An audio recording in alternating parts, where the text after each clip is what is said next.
اس موقع پر اللہ سبحانہ و تعالیٰ نے یہ آیات نازل فرمائی کہ یہود کا یہ کہنا کہ نصارہ کا کوئی دین نہیں ہے، اور نصارہ کا یہ کہنا کہ یہود کا کوئی دین نہیں ہے، اور یہود کا یہ کہنا کہ نصارہ کا کوئی دین نہیں، یہ تو بات جانی پہچانی ہے۔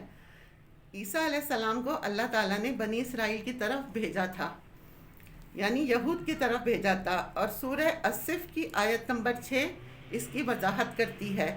اس قال عیسی ابن مریم یا بنی اسرائیل ان رسول اللہ الیکم، جب عیسیٰ ابن مریم نے کہا کہ اے بنی اسرائیل، میں تمہاری طرف اللہ کا رسول بنا کر بھیجا گیا ہوں، مصدقا لما بین یدیہ من التوراۃ، میں تصدیق کرتا ہوں اس چیز کی جو مجھ سے پہلے توریت میں سے آئی ہے، میں توریت کی تصدیق کرتا ہوں، مبشراً برسولہ یاتی من بعد اسمہ احمد، اور اپنے بعد ایک رسول کی بشارت دیتا ہوں، اس کا نام احمد ہوگا۔ گویا حضرت عیسیٰ علیہ السلام نے اپنی پہلی کتاب کی تصدیق بھی کی اور ساتھ ساتھ آنے والے پیغمبر کی بشارت بھی دی، لیکن اس کے ساتھ یہود نے کیا کیا؟ عیسیٰ علیہ السلام کا انکار کر دیا، ان کی شریعت کو انہوں نے نہیں مانا۔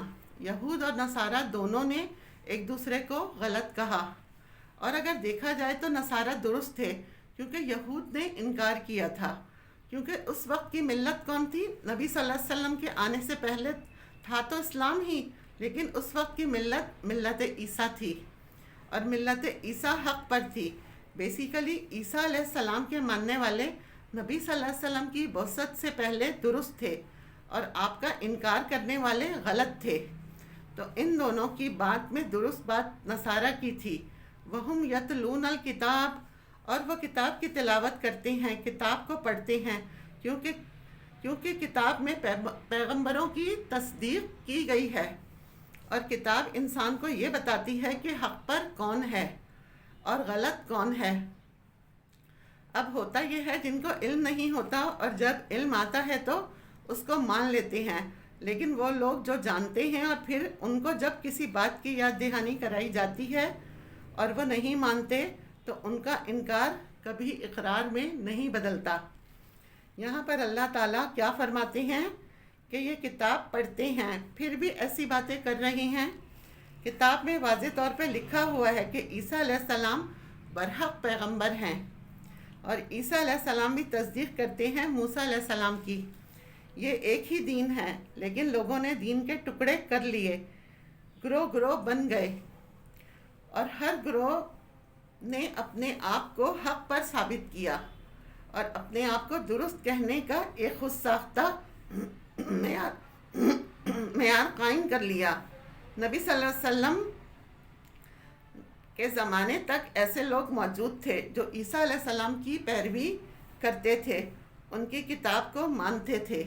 کذالک قال الذین لا یعلمون مثل قولہم، ایسی ہی باتیں کی تھیں ان لوگوں نے جن کے پاس علم نہ تھا،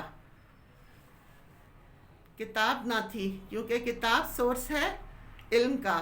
مثل قولہم، ان نبی کی طرح کی باتیں، گویا عالم جاہل سب برابر۔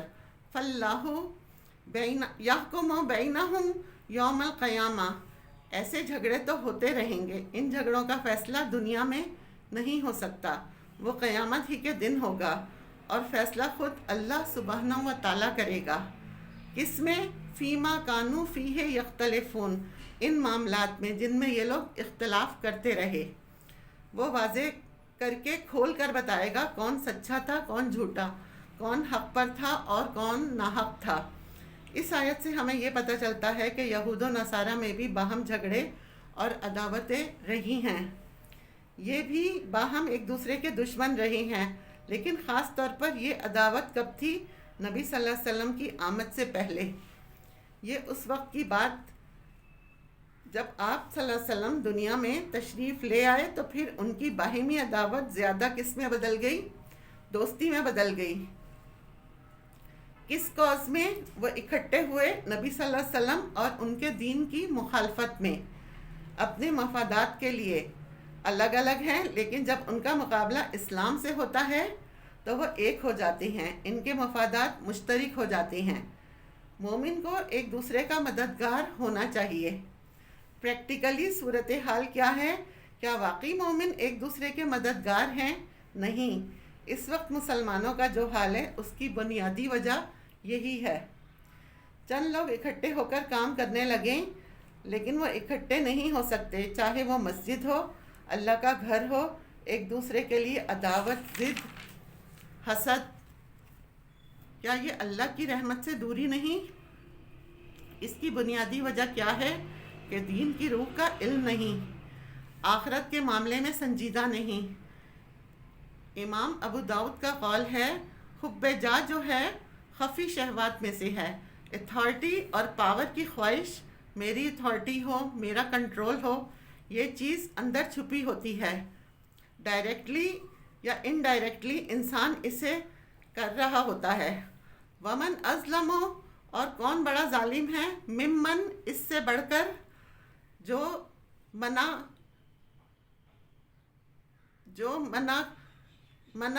منع کرے روح مسجد اللہ کی مسجدوں سے۔ وہ شخص سب سے بڑا ظالم ہے جو لوگوں کو اللہ کی مسجدوں میں داخل ہونے سے روکے۔ این یذکر فیہا اسمہ، کہ اس میں اس کا نام لیا جائے، یعنی مسجدوں میں اللہ کا نام لینے سے منع کرنے۔ وسعی فی خرابہا، اور اس کی خرابی کی بھاگ دوڑ کرے۔ اس میں ہم دیکھتے ہیں کہ شروع دور سے ہی کچھ نہ کچھ واقعات ہمیں ملتے ہیں۔ مثلا نبی صلی اللہ علیہ وسلم کی بعثت سے پہلے ابراہہ کا واقعہ ملتا ہے۔ سب کو معلوم ہے سورہ فیل کا ترجمہ، وہ کیا کرنے آیا تھا مکہ؟ کعبہ کو گرانے۔ ان کی چال کعبہ کو گرانا تھی تاکہ لوگ یہاں نہ آئیں، یہاں نہ اللہ کا نام لیا جائے۔ یہ بھی ایک مذہبی عداوت ہے۔ اس کے بعد جب نبی صلی اللہ علیہ وسلم ہجرت کر کے مدینہ تشریف لے گئے تو پھر حدیبیہ کے سال جب آپ عمرے کے لیے واپس تشریف لائے تو آپ کو حرم میں داخل ہونے سے روک دیا گیا۔ اور یہ کس نے روکا؟ قریش نے۔ اور آج بھی ہم دیکھتے ہیں مسجدوں کا حال غیروں کے ہاتھ کیا ہو رہا ہے۔ لیکن جو بھی کوئی اللہ کے گھر کو برباد کرے، اسے مسمار کرے، اسے اجاڑے، اسے اس کے اصل مقصد سے دور کرے، وہ اللہ کی نگاہ میں سب سے بڑا ظالم ہے۔ مسجد بنانے کا اصل مقصد کیا ہوتا ہے؟ ان یذکر فیہا اسمہ، اور اس کی دلیل کیا ہے؟ نبی صلی اللہ علیہ وسلم کے اسوہ حسنہ سے۔ آپ سب کو یہ قصہ پتہ ہوگا کہ مسجد نبوی میں ایک مرتبہ ایک بدو آ گیا تھا۔ اس نے آ کر کیا کیا؟ یورین کرنا شروع کر دیا۔ آپ صلی اللہ علیہ وسلم کے صحابہ اس کو مارنے کے لیے بھاگے، تو آپ صلی اللہ علیہ وسلم نے اسے روک دیا اور کہا یہ جو کر رہا ہے اسے کرنے دو۔ جب وہ کر چکا تو آپ نے اسے پیار سے سمجھایا۔ آپ نے کہا یہ مسجدیں یورین اور گندگی وغیرہ کے لیے نہیں ہیں، مسجد کس لیے ہوتی ہے؟ اللہ کے ذکر کے لیے اور نماز کے لیے۔ اور نماز بھی کیا ہے دراصل؟ وَلَا ذِكْرُ اللَّهِ الْأَكْبَرُ، اللہ کے ذکر کی سب سے بڑی قسم۔ اور قرۃ القرآن، اور قرآن کی قرأت کے لیے، یہ ہے مسجد کا اصل مقصد۔ اور جو کوئی اس مقصد میں خلل ڈالے، اور ذکر کی ایک قسم تسبیح وغیرہ ہے اور دوسری قسم پڑھنا پڑھانا۔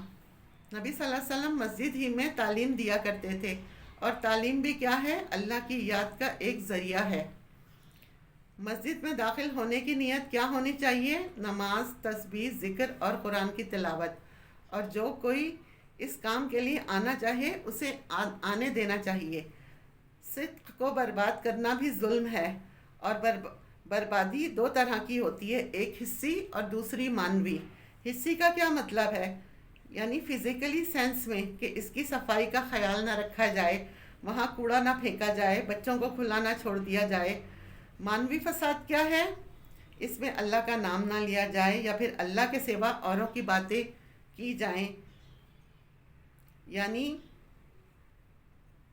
بعض مرتبہ نماز تو چھوٹی پڑھاتی ہیں، خطبہ بہت لمبا، خطبے میں بھی اللہ رسول کا ذکر کم اور دنیا کی سیاست زیادہ لوگوں کے منفی جذبات کو بھڑکانا۔ اس سے کیا ہوتا ہے؟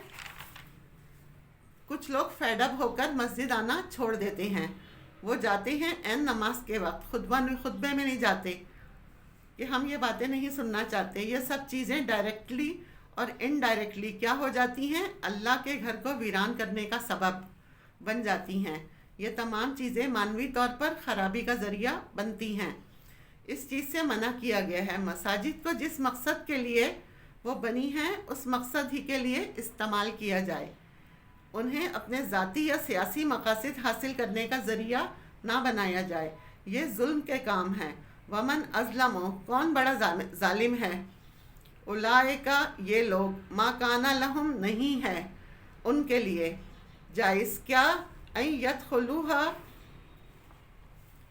کہ وہ اس میں داخل ہوں، الا خائفین، مگر ڈرتے ہوئے۔ مسجد کے اندر کیسے داخل ہونا چاہیے؟ اللہ کے ڈر کے ساتھ۔ لہم فی الدنیا خزی، اس لیے دنیا میں بھی رسوائی ہے، یہ ان کے اپنے ہاتھوں کی کمائی ہے۔ وَلَهُمْ فِي الْآخِرَةِ عَذَابٌ عَظِيمٌ، اور ان کے لیے آخرت میں بھی بہت بڑا عذاب ہے۔ تو گویا مسجدوں کو نقصان دینے والوں کے لیے دوہری سزا ہے، دنیا میں بھی اور آخرت میں بھی۔ وآخر دعوانا ان الحمد للہ رب العالمین۔